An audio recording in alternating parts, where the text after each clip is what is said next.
Bonjour, je m'appelle Émilie Raymond. Je suis professeure à l'École de travail social et de criminologie à l'Université Laval. Je suis également membre chercheur de l'équipe Participation sociale et ville inclusive et j'ai la chance de faire des recherches participatives depuis une bonne vingtaine d'années. Alors, on m'a demandé de vous parler de la question du temps dans les partenariats en recherche.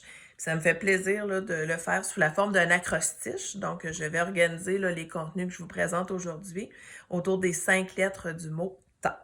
Alors, T pour thème central, donc le temps en recherche partenariale, c'est toujours un élément, une question à aborder. Pourquoi? Ben parce que faire des recherches participatives, ben ça demande souvent beaucoup plus de temps que de travailler seul ou avec une équipe composée exclusivement de gens de la recherche. Quand on travaille avec des partenaires et quand les partenaires travaillent avec des chercheurs, ben ça demande à tout le monde du temps. Donc, du temps pour se parler, du temps pour se connaître, du temps pour partager des moments à la fois informels et formels, de manière à s'engager dans un partenariat de recherche où on a eu le temps d'échanger sur nos visions du projet, les besoins auxquels ce projet-là répond, du temps aussi pour échanger sur nos manières de collaborer ensemble. C'est pour ça que le E de entente, qui va être mon deuxième mot choisi aujourd'hui, bien, ça s'avère un élément crucial.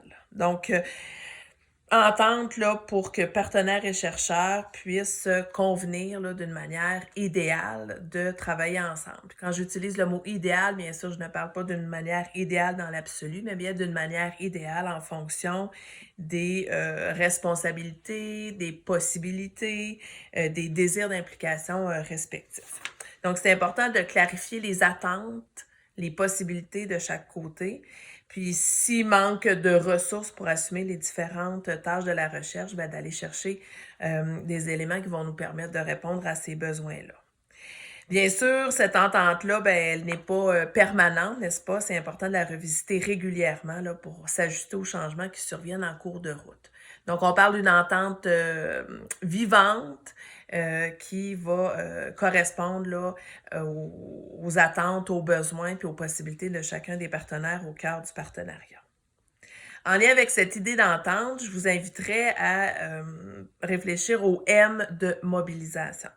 Si on souhaite que dans un partenariat de recherche, les chercheurs comme les partenaires se mobilisent, puis donc ils investissent leur temps précieux dans la recherche, il est nécessaire que tout le monde y voit des bénéfices. Autrement dit, il faut que la recherche ait des retombées concrètes, positives, pratiques pour chaque partie et non seulement pour les chercheurs. Dans le même ordre d'idées, j'invoquerai le P de participation, ce qui m'amène à souligner l'importance d'une participation réelle et plaisante pour tout le monde, de manière à maintenir le niveau d'implication et donc le temps que chaque personne, chaque partie est prête à consacrer au partenariat. Être engagé dans un partenariat où on ne se sent pas écouté, où on n'a pas de rôle précis à jouer, ou encore où l'ambiance est morose ou tendue, c'est sûr que ça affecte l'envie et la disponibilité pour prendre part à la recherche. Finalement, comment pas terminer avec le S sage de souplesse, qui est selon moi la clé d'un partenariat de recherche réussi. Parce que la souplesse, bien, ça permet de s'ajuster au fur et à mesure en fonction des aléas de la vie scientifique, professionnelle ou personnelle, comme nous l'a si bien démontré la pandémie au cours des dernières années. Alors, je vous souhaite une bonne continuation puis de prendre le temps de profiter de votre partenariat de recherche. Merci.